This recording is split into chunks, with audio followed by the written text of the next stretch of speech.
नजर डालते हैं बड़ी खबरों पर। जब विधानसभा में हार के बाद लोकसभा की तैयारी में एमपी कांग्रेस लगातार जुटी हुई है। हार से निराश कांग्रेस कार्यकर्ता में जोश भरने आएंगे ऑब्जर्वर। 15 दिसंबर के बाद जिले में ऑब्जर्वर पहुंचेंगे। बूथ स्तर पर बैठक कर कार्यकर्ताओं से सुझाव भी लिया जाएगा। कार्यकर्ताओं से कमियों को दूर करने के संबंध में भी सुझाव दिए जाएंगे। कार्यकर्ताओं से मिले फीडबैक की रिपोर्ट हाईकमान को दी जाएगी। 2019 लोकसभा चुनाव में कांग्रेस को एमपी 29 में से सिर्फ एक सीट मिली थी, लेकिन अब ऑब्जर्वर भी लोकसभा चुनाव को लेकर खासा सक्रिय होते नजर आ रहे हैं। लेकिन विधानसभा में करारी हार के बाद अब कांग्रेस के लिए मिशन 2024 शुरू हो गया है। लेकिन 2024 की जिम्मेदारी कमलनाथ को दी गई है। 15 दिसंबर के बाद जिले में ऑब्जर्वर पहुंचेंगे, फीडबैक लिया जाएगा, रायशुमारी ली जाएगी और बूथ स्तर पर बैठक कर कार्यकर्ताओं से सुझाव भी ऑब्जर्वर लेते नजर आने वाले हैं। कार्यकर्ताओं से कमियों को दूर करने के संबंध में भी सुझाव लिया जाएगा और फिर रिपोर्ट तैयार कर हाईकमान को ऑब्जर्वर सौंपने वाले हैं। साफ तौर पर पूरे एक्शन मोड में कांग्रेस नजर आ रही है। लोकसभा चुनाव को देखते हुए तैयारियां कांग्रेस की ओर से शुरू कर दी गई हैं। बता दें कि कल दिल्ली में एमपी को लेकर बड़ी बैठक का आयोजन किया गया था। उस बैठक में 2024 के समन्वय और साथ ही हार की समीक्षा की गई थी। लेकिन यह भी साफ कर दिया गया कि एमपी में 2024 का लोकसभा चुनाव कमलनाथ के नेतृत्व में ही लड़ा जाएगा। ये भी बात साफ हो गई है। लेकिन हालांकि कभी भी हाईकमान कुछ भी बड़ा फैसला ले सकता है। लेकिन अब विधानसभा में हार के बाद लोकसभा की तैयारियों में कांग्रेस जुट गई है। कांग्रेस कार्यकर्ता में जोश भरने आएंगे ऑब्जर्वर। भोपाल से मेरे सहयोगी शब्बीर हमारे साथ जुड़ गए हैं। शब्बीर, विधानसभा में तो कांग्रेस की करारी हार हुई है, लेकिन विधानसभा चुनाव संपन्न होते ही अब कांग्रेस का मिशन 2024 शुरू हो गया है। कितना चैलेंजिंग होगा और ऑब्जर्वर जमीनी स्तर पर किस तरह से काम करेंगे?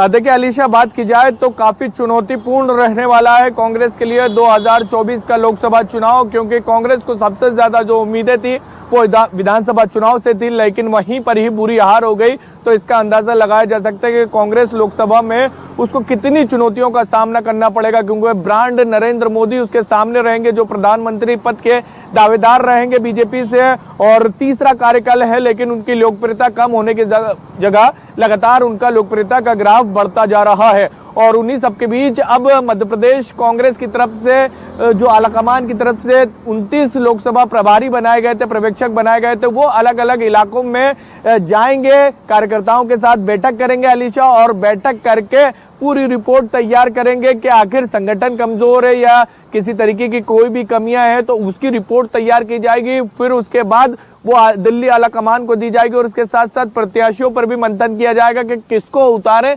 जिससे कुछ ना कुछ सीटें हासिल हो सके। क्योंकि 2019 लोकसभा की बात की जाए तो जब मध्य प्रदेश में कांग्रेस की सरकार थी, उसके बावजूद भी बात की जाए तो 2014 से भी कम सीटें कांग्रेस के पास आई थी। ज्योतिरादित्य सिंधिया जब कांग्रेस में हुआ करते थे वो अपने गढ़ में हार गए थे। तो इसी से अंदाजा लगा लीजिए कि मध्य प्रदेश में कांग्रेस की 2024 में किन चुनौतियों का सामना करना पड़ेगा। तो काफी मुश्किलों भरा अगला चुनाव, अगला लोकसभा का चुनाव कांग्रेस के लिए होने वाला है। लेकिन कांग्रेस भी पूरी तैयारियों में जुटी हुई। अब देखना होगा ये तैयारियां जो की जा रही है, जो पर्यवेक्षक 15 दिसंबर के बाद आएंगे, वो जमीन से क्या कुछ रिपोर्ट आलाकमान को देते हैं और कितना सियासी फायदा कांग्रेस को मिलता हुआ दिखाई दे रहा है। और कल की जो बैठक हुई थी, हार की समीक्षा हुई थी अलीशा, उसमें भी ये कहा गया है कि जो प्रत्याशी बनाए जाए वो चुनाव ऐलान के आसपास ही पहले ही घोषित कर दिया जाए, जिससे प्रचार प्रसार में मौका मिल सके। तो तमाम प्रयास कांग्रेस की तरफ से किए जा रहे हैं कि लोकसभा में कुछ ना कुछ मध्य प्रदेश से कुछ सीटें हासिल की जाए।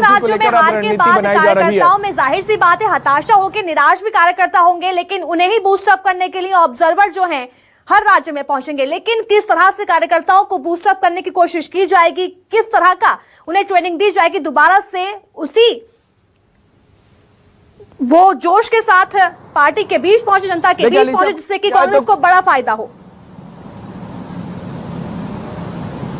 देखिए अलीशा, बात की जाए तो जो बुरी हार हुई है, करारी हार हुई है, और जो कांग्रेस के अंदर हार के बाद हाहाकार वाली स्थिति देखने को मिल रही है, उससे कार्यकर्ताओं में काफी निराशा का भाव है। और उन्हीं को मोटिवेट करने के लिए, उत्साह बढ़ाने के लिए पर्यवेक्षक 15 दिसंबर के बाद अलग अलग जगहों पर 29 लोकसभा क्षेत्रों में जाएंगे और वहां पर की रिपोर्ट लेंगे। और कार्यकर्ताओं में सबसे बड़ी चीज यही है कि उनका मनोबल किसी तरीके से बढ़ाया जाए। कांग्रेस की कोशिश ये है कि बैठकें की जाए, उनकी रिपोर्ट ली जाए, उनको बताया जाए कि आप जो रिपोर्ट दे रहे हैं आलाकमान को दी जाएगी और यही रिपोर्ट के आधार पर प्रत्याशियों का ऐलान किया जाएगा और चुनावी रणनीति बनाई जाएगी। ये तमाम प्रयास कांग्रेस की तरफ से किए जा रहे हैं कि जो जमीनी कार्यकर्ता हैं उनको मोटिवेट करें। अगर कार्यकर्ताओं के अंदर कहीं भी निराशा का वाव है तो कांग्रेस 2019 का जो परिणाम आया है वो ही दोहराती हुई नजर आएगी। और पिछली बार की बात की जाए तो एकमात्र छिंदवाड़ा सीट जीती थी कांग्रेस ने, वो भी हाथ से निकल सकती है, क्योंकि पिछली बार की बात की जाए तो सिर्फ 35,000 से कांग्रेस वो सीट जीती थी, वो भी उस वक्त जब खुद कमलनाथ मध्य प्रदेश के मुख्यमंत्री थे। अब तो वो मुख्यमंत्री भी नहीं है, तो इसी से अंदाजा लगाया जा सकता है कितना चुनौती भरा कांग्रेस के लिए 2024 का लोकसभा का चुनाव होने जा रहा है। लेकिन पूरी कोशिश कांग्रेस की ओर से की जा रही है। बहुत बहुत शुक्रिया शब्बीर हमें तमाम अपडेट्स देने के लिए।